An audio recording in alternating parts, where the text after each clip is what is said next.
नमस्कार, मैं हूं वंदना त्यागी और आप देख रहे हैं न्यूज़ 18 राजस्थान। अगर आप पीएम किसान सम्मान निधि योजना के लाभार्थी हैं तो ये खबर आपके लिए बेहद ज़रूरी है। देश भर के करोड़ों किसान अब 24वीं किस्त का इंतज़ार कर रहे हैं, लेकिन उससे पहले सरकार की कुछ ज़रूरी शर्तें पूरी करनी होंगी। अगर आपने ये काम नहीं किए तो आपके 2000 रुपये अटक सकते हैं।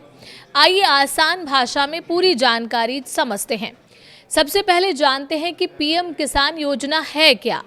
केंद्र सरकार पीएम किसान सम्मान निधि योजना के तहत छोटे और सीमांत किसानों को हर साल 6000 रुपये की आर्थिक सहायता देती है।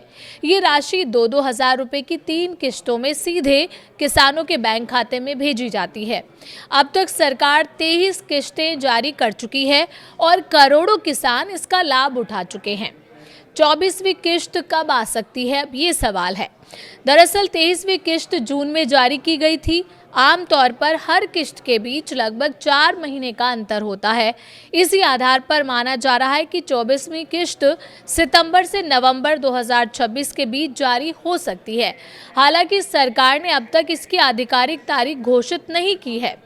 अब कैसे पता करें कि आपका नाम लिस्ट में है या नहीं? अगर आप जानना चाहते हैं कि आपकी अगली किस्त आएगी या नहीं, तो पीएम किसान की आधिकारिक वेबसाइट पर जाएं। वहां नो योर स्टेटस विकल्प पर क्लिक करें। इसके बाद अपना रजिस्ट्रेशन नंबर या अन्य ज़रूरी जानकारी दर्ज करें। अगर आपका स्टेटस सही दिखाई देता है तो आपकी किस्त आने में कोई दिक्कत नहीं होनी चाहिए। 2000 रुपये पाने के लिए ये 3 काम ज़रूर करें। पहला काम है ई-केवाईसी पूरा करें। अगर आपने अभी तक ई-केवाईसी नहीं कराई है तो इसे तुरंत पूरा करें। आप इसे नज़दीकी सीएससी सेंटर पर जाकर या पीएम किसान पोर्टल पर ओटीपी के ज़रिए भी कर सकते हैं। दूसरा काम है आधार और बैंक अकाउंट लिंक करें। ये सुनिश्चित करें कि आपका बैंक अकाउंट आधार से लिंक हो। साथ ही आपके खाते में डीबीटी यानी कि डायरेक्ट बेनिफिट ट्रांसफ़र की सुविधा चालू हो, तभी सरकार सीधे आपके खाते में पैसा भेज पाएगी। और तीसरा काम है लैंड सीडिंग पूरी करें।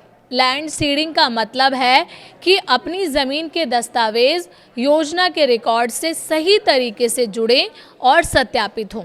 अगर ये प्रक्रिया पूरी नहीं हुई है तो आपकी किस्त आने में दिक्कत हो सकती है। अगर आप पीएम किसान योजना का लाभ लेते हैं तो आज ही इन तीनों कामों को जांच लें।